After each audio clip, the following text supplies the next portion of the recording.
All right, now two more statistics we will calculate during linear regression, and that's going to be the standard deviation of the residuals and the coefficient of determination. So we indicate those two by S and R squared, and S is the typical average distance from actual values to predicted values, very similar back in Unit 1. And R squared is going to represent the coefficient of determination, and this explains a certain percentage of variation in the response variable that can be explained by its linear relationship with the explanatory variable.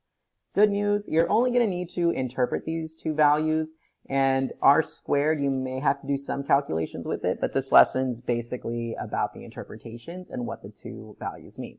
Now, good or strong models tend to have a low standard deviation of the residuals, meaning that actual and predicted responses are relatively close, and then a high coefficient of determination, meaning that your model is doing a good job of accounting for the random error and the random variation that occurs. Now, notice that the coefficient of determination is R squared, and recall that from lesson 2, the correlation coefficient is represented by the variable R. So R squared, kind of seeing something, right? Well, the slope of the LSRL and R both have, the slope of the LSRL and the direction of the correlation, R, they both have the same sign. So we can use this information to determine the strength and direction of the correlation if we are given that information about the LSRL. So for example here, let's consider the association between SAT verbal scores, which will be Y, or our response variable, and SAT math scores, which we'll consider X, our explanatory variable. A regression analysis is performed and yields a model of y hat equals 209.55 plus 0.68x with the correlation coefficient of 0.68 and the standard deviation of the residuals as 71.75. Now notice this S here has a subscript of res for residuals, but most times it'll just be given as S. So R squared, we need to find that. Well, regardless if R is positive or negative, since we're squaring it, two positives or two negatives, when we multiply those, the product will always be positive. So in order to find R squared, what I'm going to do here is I'm actually just going to take R and I'm going to square it.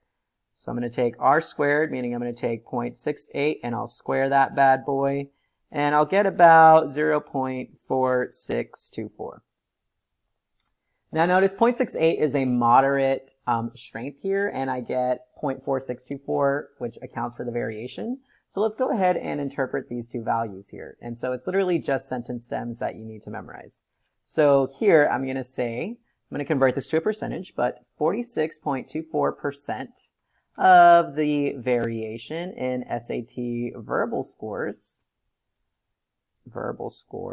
can be explained by the linear relationship with SAT math scores. So that's all it's telling me. If I use math scores to predict verbal scores, well, I'll be able to account for 46% of the variation. Not great, but also not terrible, also especially because our strength is about 0.68. And if I wanted to go backwards, perhaps I was given R squared and I wanted to find R, I would take the square root of R squared and then determine the sign based on the slope. So notice here that R is positive and my slope is positive. All right, now let's interpret S here. So S is going to be, on average, predicted SAT verbal scores differ from actual SAT verbal scores by about 71.75 points. Again, just an interpretation that you need to memorize here. So I think that's pretty much all there is to that. Not too shabby, right? I did want to comment here, though, on this point that I made, where perhaps you were given the opposite. So maybe you were told initially that R squared is 0.4624. Well, to find R, I would take the square root of R squared, and then I would have to use my slope, and here, since the slope is positive, I should have a positive square root. So I would take the positive square root of 0.4624 to determine that R would be positive 0.68. So you can see that the calculations are very minimal here. Either you have to find R from R squared, or you find R squared from R. When you go R to R squared, it's always going to be positive, but when you go R squared to R, you need to take a look at the slope to determine if it's going to be positive or negative.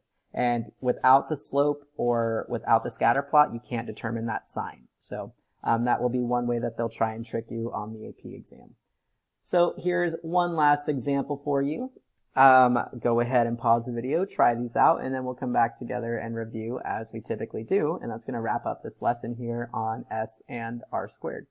All right, so here I actually pulled this problem from AP Classroom. You can see no context, boo, sorry, but Mr. Pinto was on a time crunch. So a set of bivariate data for variables x and y produces the following least squares regression model. Y hat equals negative 3.4 plus 5.2x with a correlation coefficient R is 0.37 and a standard deviation of the residuals of 1.02. So to determine the coefficient of determination, I'm going to take that R value there and I'm going to square it. Again, this is positive because a positive times positive gives us a positive. So I'll interpret the coefficient of determination as the following. 13.69% of the variation in the response variable y can be explained by its linear relationship with the explanatory variable x. The standard deviation of the residuals would sound a little something like, on average, predicted response variables y hat differ from the actual response variables y by about 1.02 units.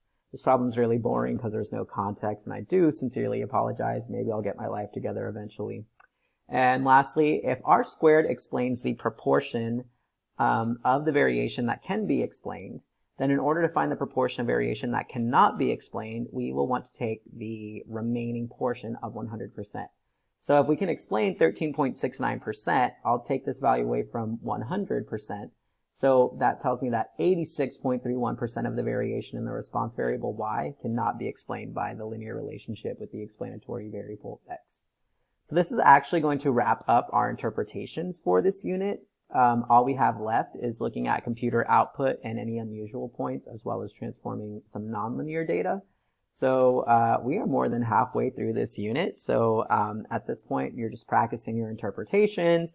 You're looking at calculating predicted responses, the residual plot, assessing the appropriateness of a linear model, etc. Reference your notes if you need anything. But in the next lesson, we're actually going to talk about some unusual points, or very much our unusual features for this unit. So stay tuned for more.